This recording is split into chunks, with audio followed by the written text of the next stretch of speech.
Welcome to the liberalism.org show. I am Aaron Ross Powell. I am Senior Director of Liberal Projects at the Institute for Humane Studies, and I am joined by Shal Marriott. She's a PhD student at McGill University in political science, where she studies the intersection of aesthetics, politics, and pluralism.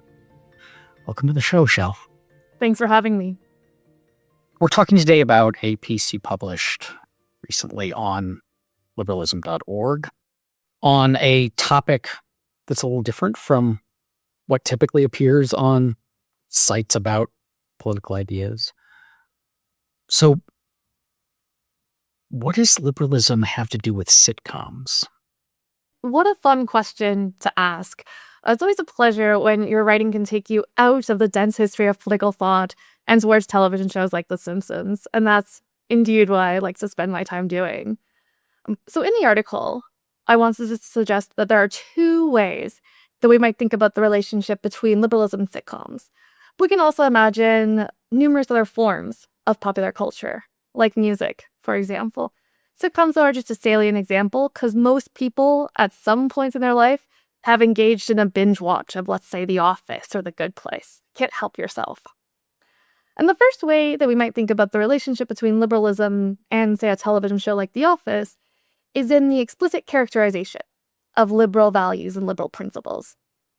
So the example I use in the article is that Leslie Knope from Parks and Recreation, Alexander Lefebvre argues that she's a paradigmatic classical liberal. The values, the principles we might associate with John Locke, are seen in her character. But we might say that that's true of any political ideology. Conservatives love their spy novels for some reason. Marxists could find their preferred television show and see their principles there. And I want to say that there's more than that. And this leads me to my second reason, and that is what we're doing when we're watching a sitcom. So to my mind, if we want to care about and cultivate a liberal disposition, a liberal character, by engaging with a television show that millions of people have watched, we're learning about what millions of people think, are interested in, are curious about, and this expands our horizons for understanding who people are. And that, I think, allows us to appreciate them more. So there's a lot there. I want to zero in on this notion of its ties to pluralism. Sitcoms tend to, by their nature, not be about exactly the kind of people we encounter in everyday life. They just ratchet it up for dramatic and comedic effect, or they're just funnier than the people that we know.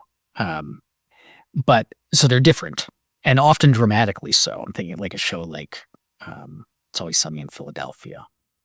It's like wildly popular and is the kind of people that we probably actually wouldn't want to know in our daily lives, right? But you get an insight into them. And so pluralism, the problem with pluralism is it means we have to live with a lot of people who are different from us.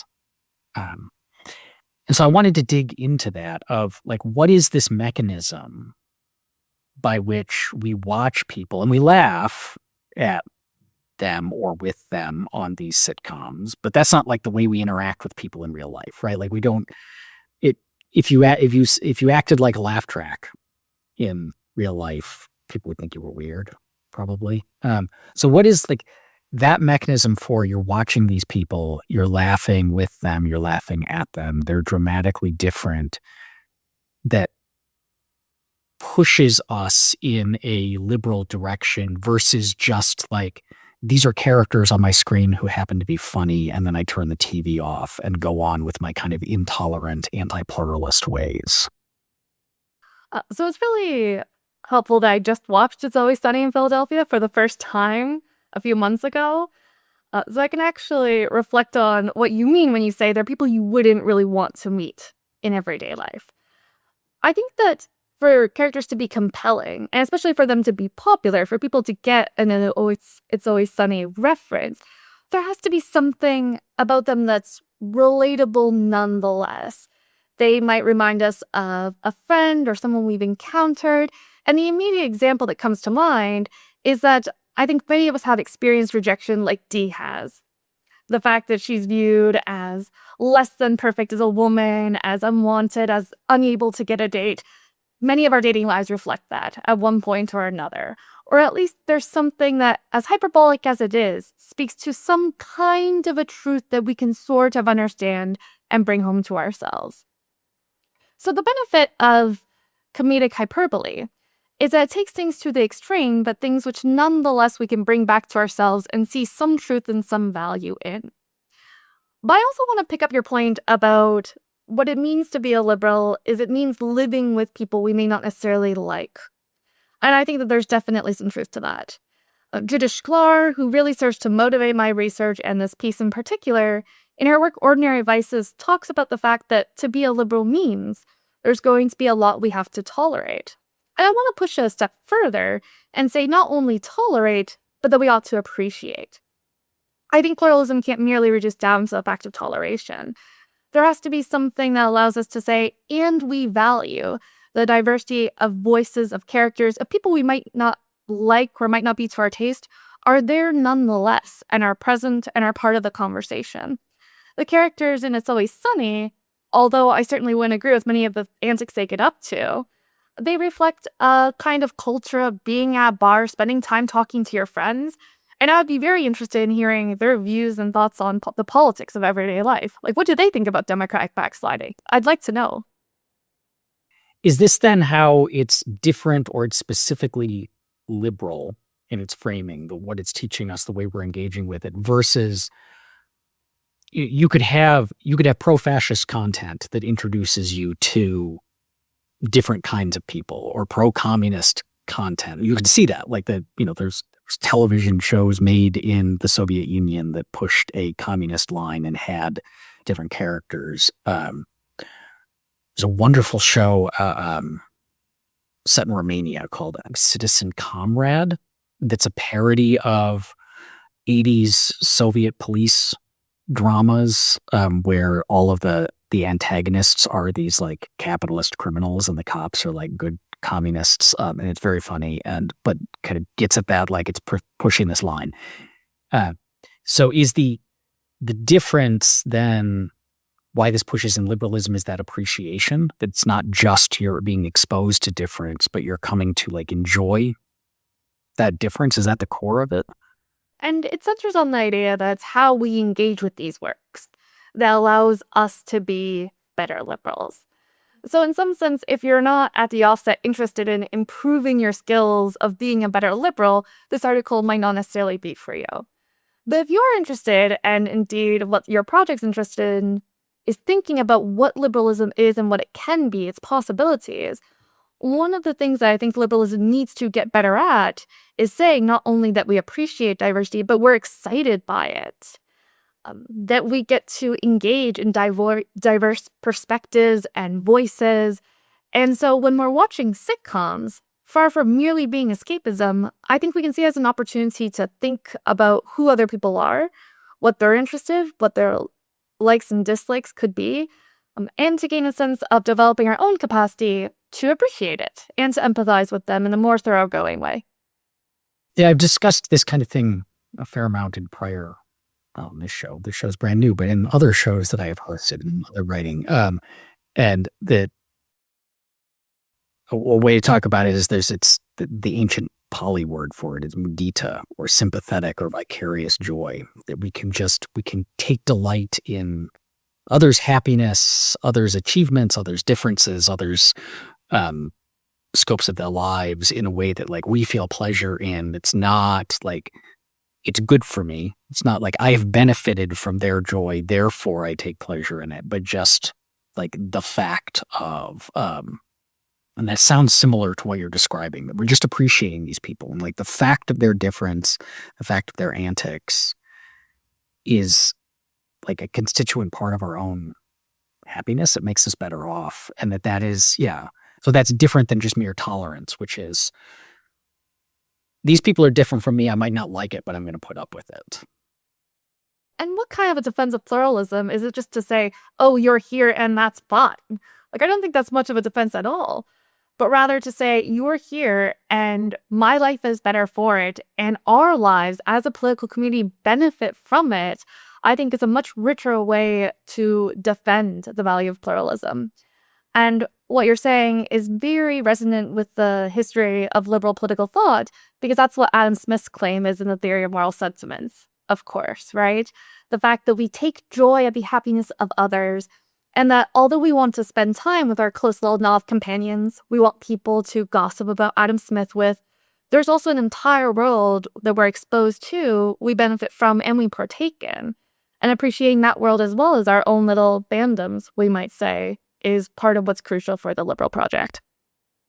Does this mean then shifting a bit of how we might think about what liberalism is? Because a lot of the way, like if you read political philosophy, liberalism is a set of rules, it's a set of institutions, it's a set of principles. It's like it exists at this like conceptual level. But what you're describing is not your relation to a sitcom and those characters and the appreciation of them, the pleasure in that is not happening at the level of conceptual argumentation. It's happening almost at a phenomenological or just experiential level. And so is the argument then that like part of liberalism is just the way we see the world, the way we experience it, the way we engage with it, and not just like, okay, there's rights that say this, and there's institutions that say this, and there's principles that say this. Absolutely. And they're not mutually exclusive, right? If we can have a kind of liberalism that simultaneously says we need the structural requirements that allows individuals to be free to flourish, protection of a scheme of basic rights and liberties, a measure of equality, and that there's value in a world with governments in ensuring those governments protects those rights and freedoms, however so defined.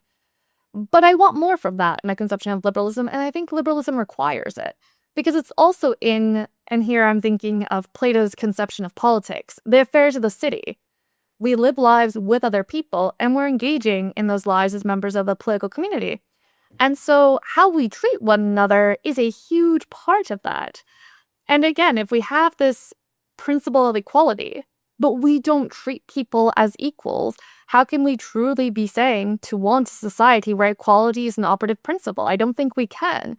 Liberalism requires not merely structural conditions, but that people actually believe in liberal values and act like they believe in it.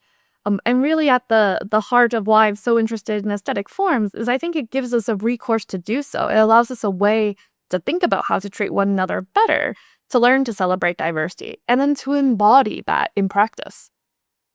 So practice, I think, is the important term here, because that's what you're describing is a practice, right? Like we can talk about, you know, like the practice of playing baseball, say, and you can read a book about how to throw a pitch. Like you read lots of books and you can watch lots of YouTube videos and you can like know at this kind of conceptual level, like what the principles are that go into throwing a good baseball pitch. But that doesn't mean that you like know that you know how to do it in a meaningful sense, or that you can do it, or that it is a natural process to you and so on. There's a practice learned. And when you're doing it, you're not thinking through that. Just like it sounds like being a good liberal isn't just always having all the rules and principles in mind and going back to them at every moment. It's more of just at least in large part, is like a learned set of habits and dispositions. So then how do we develop that through? Is it that sitcoms and literature and other aesthetic experiences give us a space to practice? Like practice the practice, I suppose. Yes, and to recognize that practicing the practice in reality can be a difficult thing where the stakes feel really high. To constantly be talking about the current political situation in the world right now is bleak and exhausting, and the stakes feel so tremendous because there are lives at stake. But to watch a television show and to think about what it means to understand one another better, to treat one another with respect, with the dignity that's lacking in political discourse, you can turn off that show whenever you want. You can walk away from it. It's not lives on the line. And so by taking that pressure off, we can see where we struggle, where we fail. I don't take toleration for granted. Something that many people grow up in communities where they're not exposed to different views or perspectives. And it takes time, and it's a privilege to gain that exposure, I think. But popular works offer us a way into exposure towards differences without it immediately being confronted with them and then having to have something to say about it in an immediately pressing political moment. So by lowering the stakes, by creating a fictional way to think through and consider, we're able to, as you say, practice the practice. Is it always good practice, though? I mean, I'm imagining, like, if I'm pushing back on that thesis, right, of you should engage more with these pop cultural artifacts as a way to experience this difference, get used to it, come to accept it, and then come to take pleasure in it in a low-stakes environment, which all sounds right.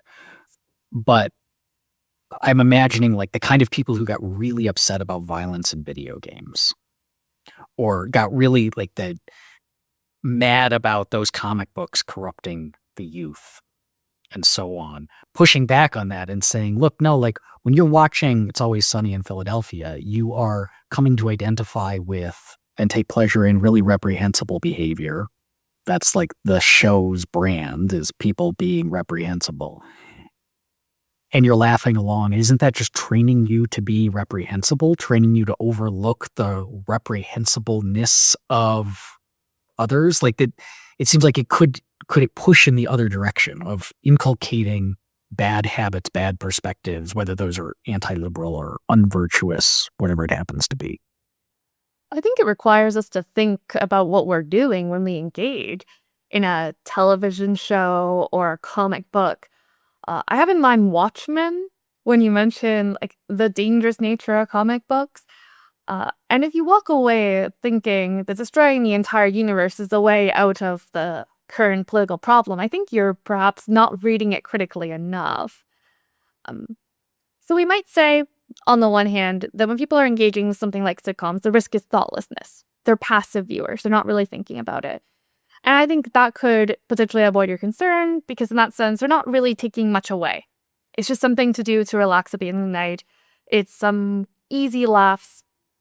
But if you're engaging with it thoughtfully, then I think the dramatic nature, the hyperbolic nature of, say, reprehensible characters actually gives us insight into being more critical, not less of it.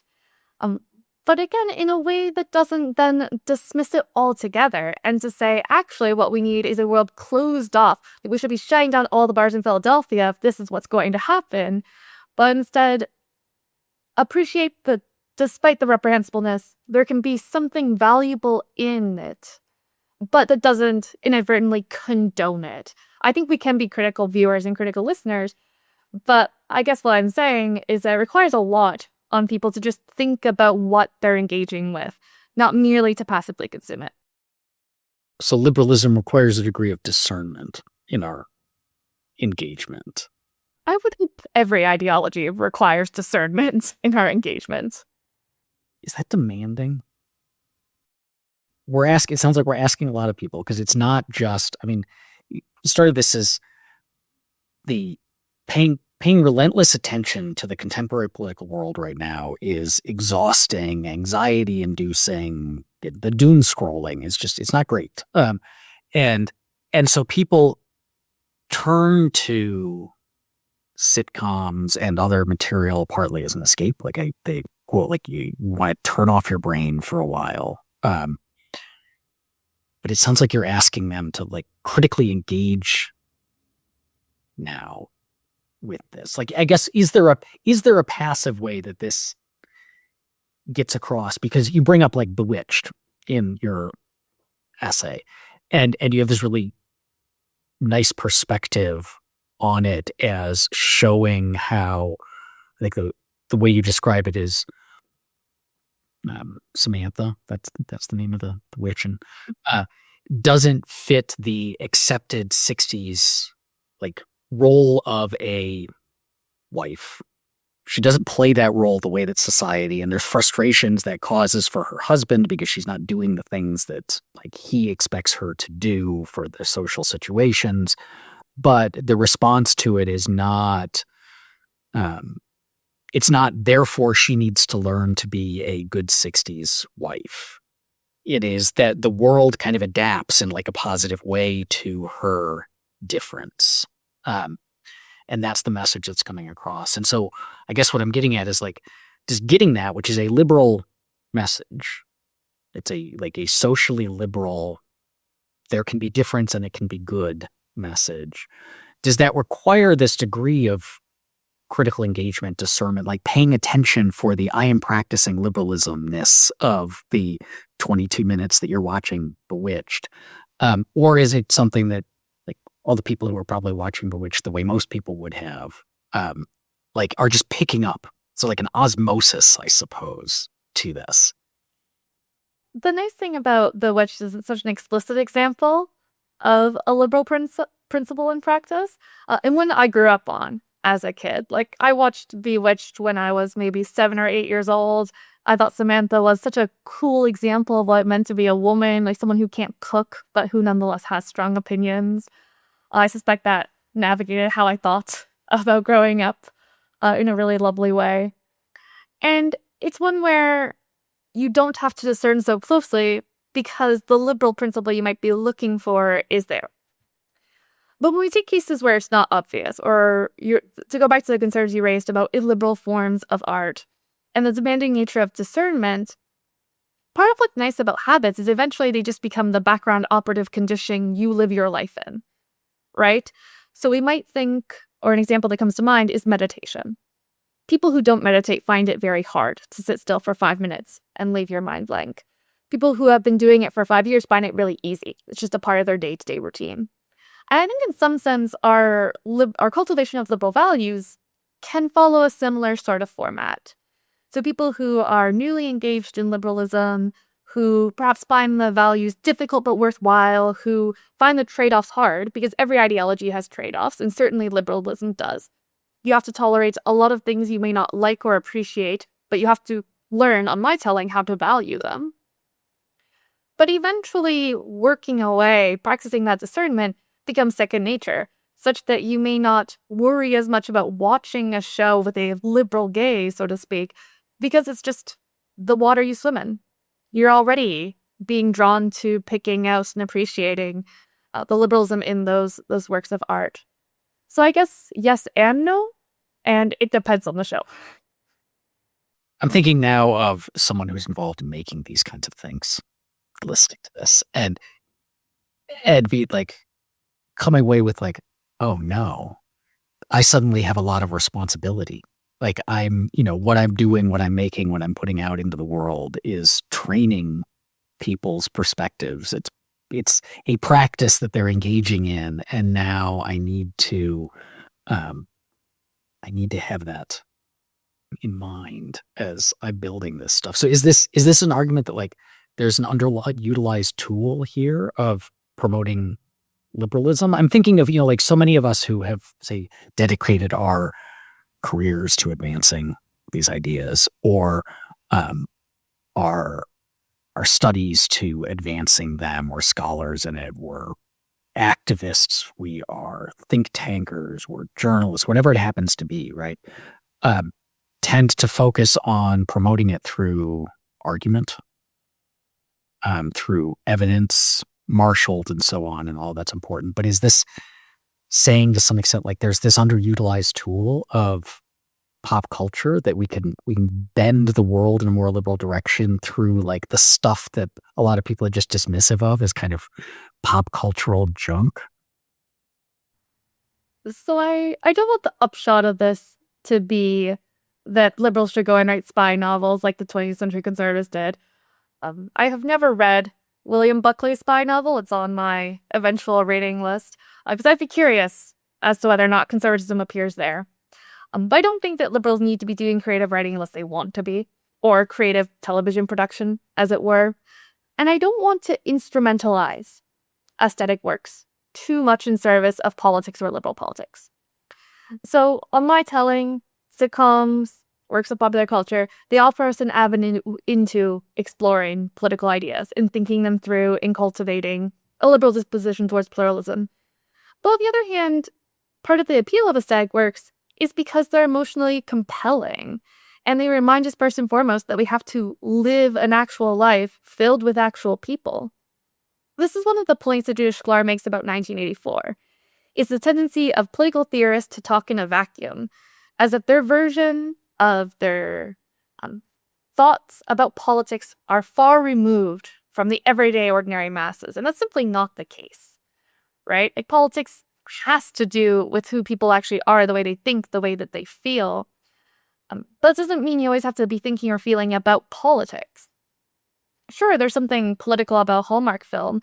It also reminds us of what we don't want from relationships, or what we do, depending on how you're struck by it. And there's also, more simply, just a pleasure in partaking in aesthetic works.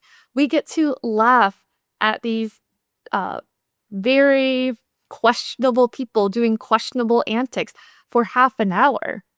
I think that just makes us appreciate our lives more. It gives us an opportunity to bond with others more. It takes us away from politics as much as it has the opportunity to ground us in it.